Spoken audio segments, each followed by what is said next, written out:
Y bueno, pues para preguntarle, señor, acerca de algún documento, hay algunos comentarios de lo que fue llamado la gesta heroica de Lisa Griensen con estos niños de la escuela 99, y que bueno, pues sabemos que están realizándose algunos trabajos ya en donde se está instalando estas estatuas, estos monumentos, y bueno, para que nos comente acerca de lo que en el archivo histórico se pueda encontrar o se pudiese encontrar de algún documento de la época de la Revolución Mexicana que mencione esta gesta heroica que se llama de esta manera.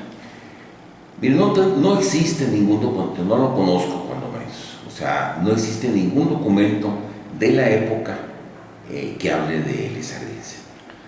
O sea, mire, el asunto se ha llenado de datos inexactos. Prácticamente todo empezó por el testimonio de ella misma.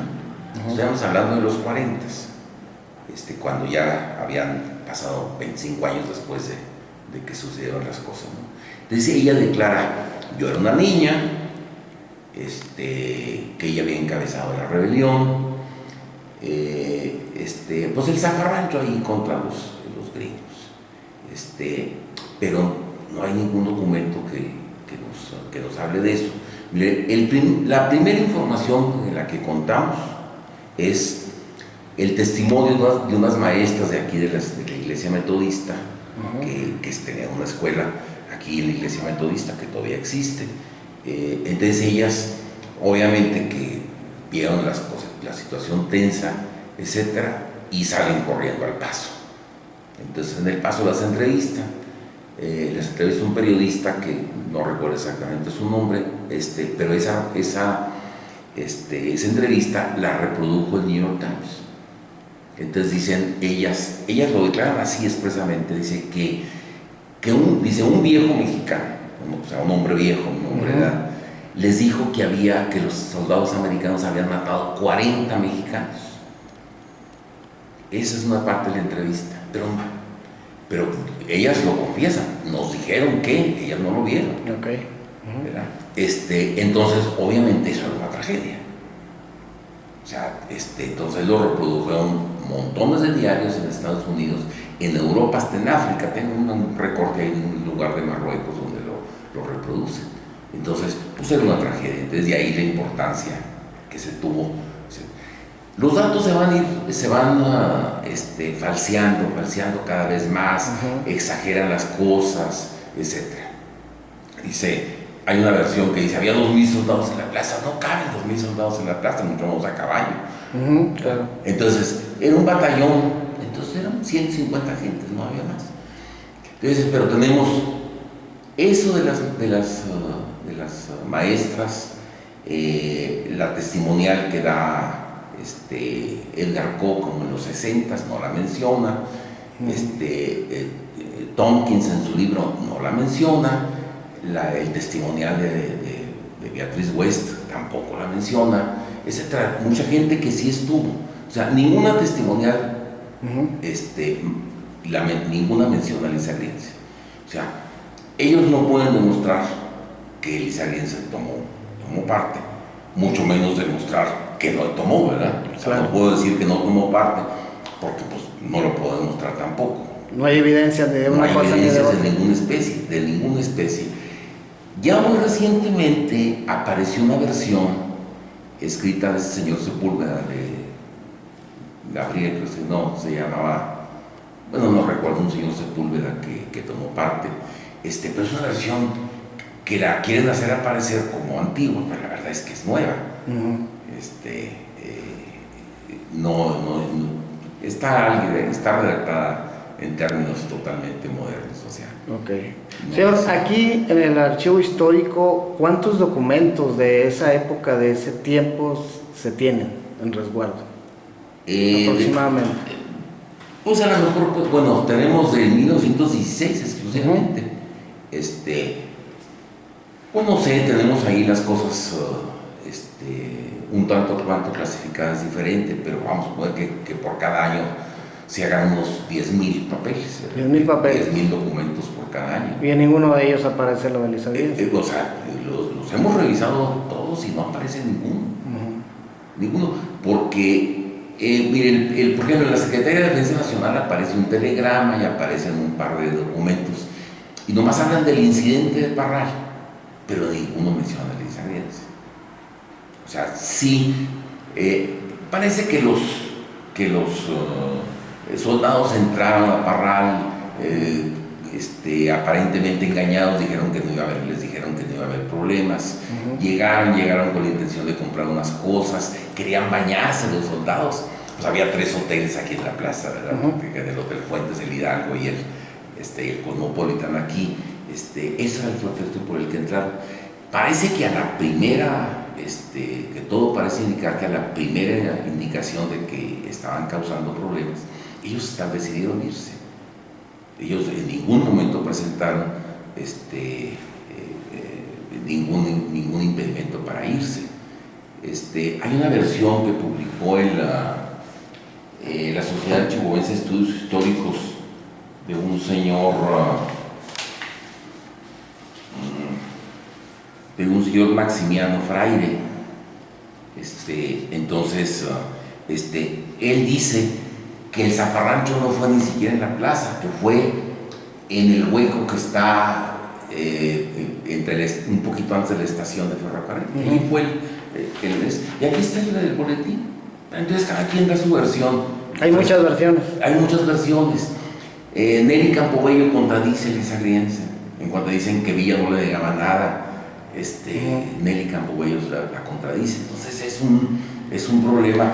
Hay algunas versiones también incluso de familiares, ¿no? Que hablan de que estos niños, pues obviamente tenían sus familias, y hay quienes dicen fue mi familiar sí, y luego el aspecto de la bandera y que todo eso pues, es totalmente no creíble, o sea, una escuela, pues, ¿cómo va a dejar estar una extraña ahí a que saque los niños, etcétera?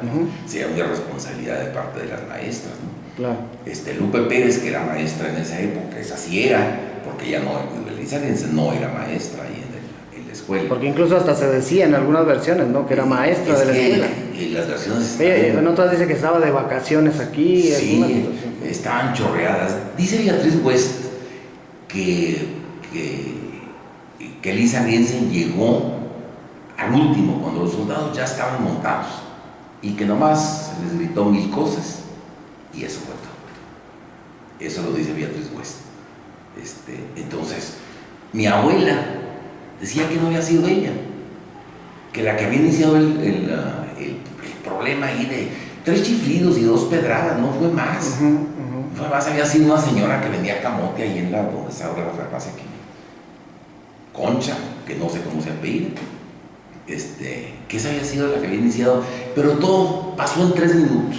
Eso debe haber sido una cosa. Dice, por ejemplo, Tompkins, el mayor Tompkins, que era el que venía frente en su libro, en Chasing Villa, dice que la gente había sido asusada por un extranjero que traía las barras dejadas crecidas como Francis Drake. O sea, me imagino que el mostacho así, la barba, la piocha larga, que tanto cuanto la descripción de Hugo West, que trabajaba en la casa Stafford.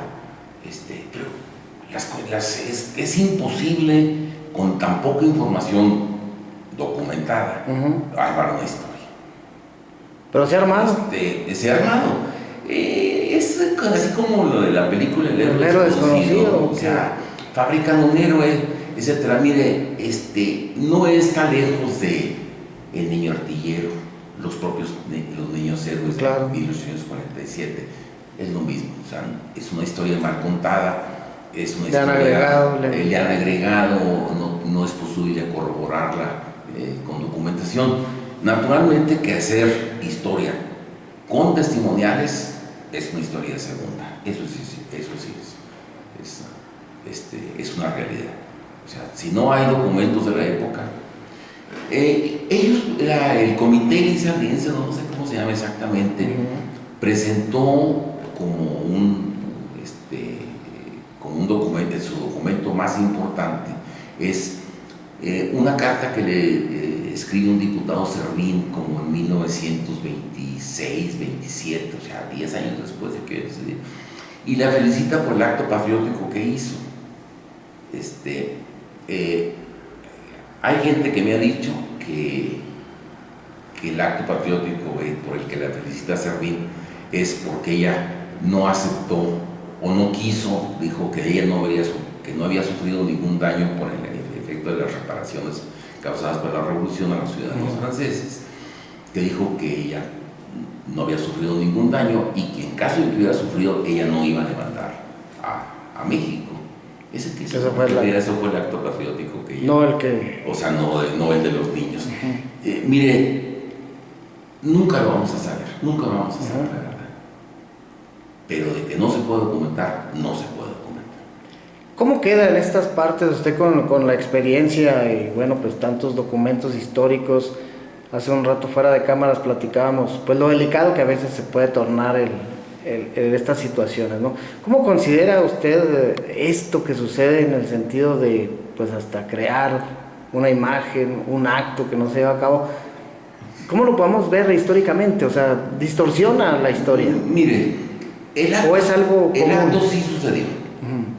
O sea, de que la población civil de Parral les chifló a los soldados. Y que los soldados estuvieron aquí. Y todo eso, que los soldados estuvieron aquí, eso sí es cierto. Que los hayan encabezado en esa grieta es lo que está en duda. Y que los soldados se hayan retirado por la agresión de los niños de primaria con sus piedras y demás. Yo creo que un par de niños a 150 soldados armados. O sea, como que... Pues aquí, si debe haber sido así, pues gracias a los soldados norteamericanos que no tomaron otras acciones. Hubiera sido una tragedia. Claro. Eso sí es indudable. O sea, pero atendieron el sentido común los norteamericanos. Tuvieron sentido común y todo esto. Nunca vamos a saber la verdad. No la saber. Mire, también por un lado está así como las ganas de creer, ¿no? Claro. Estamos llenos de cuentos. Hay un discurso de que Juan Ángel de Viedma fundó Parral y el discurso de toma de posesión. Esa es una mentira. Mentira a cualquiera que tenga nomás un poquito de sentido común. Lo de la botuda en esta señora francesa, tampoco, ¿dónde está? ¿A qué hora se murió? ¿Dónde vivía? No aparece en los censos, no aparece muerta, pues no existió. Entonces alguien le inventó eso. Claro. Hay muchas leyendas de aquí en Parral, etcétera, que son copiadas de mineros de Guanajuato, de Zacatecas, etcétera. O sea, la historia seria, pues es así como algo que tenemos que documentar, que tenemos que hacer un entorno, etcétera, etcétera. Es un estudio serio. ¿Pudiera considerarse como parte de las ciudades históricas, culturales, en donde se generan estas leyendas urbanas y son parte de la misma dinámica? Mire, es frases, detalles, por ejemplo, como el de Hidalgo en la cruz, que lo amarraron a un árbol y ahí tiene un árbol ahí petrificado, que ahí estuvo amarrado. Diálogos en Chihuahua, cuando estaba preso, que no se pueden documentar.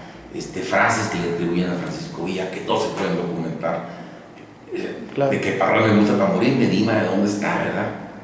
O sea, ¿qué documento? ¿Cuál documento? ¿A qué hora en qué entrevista lo dijo? Etcétera. Es más, cuando Villa le hace una entrevista, Boucher Alcalde, le dicta sus memorias, él mismo se contradice en la entrevista. Entonces, no vamos a saber eso nunca.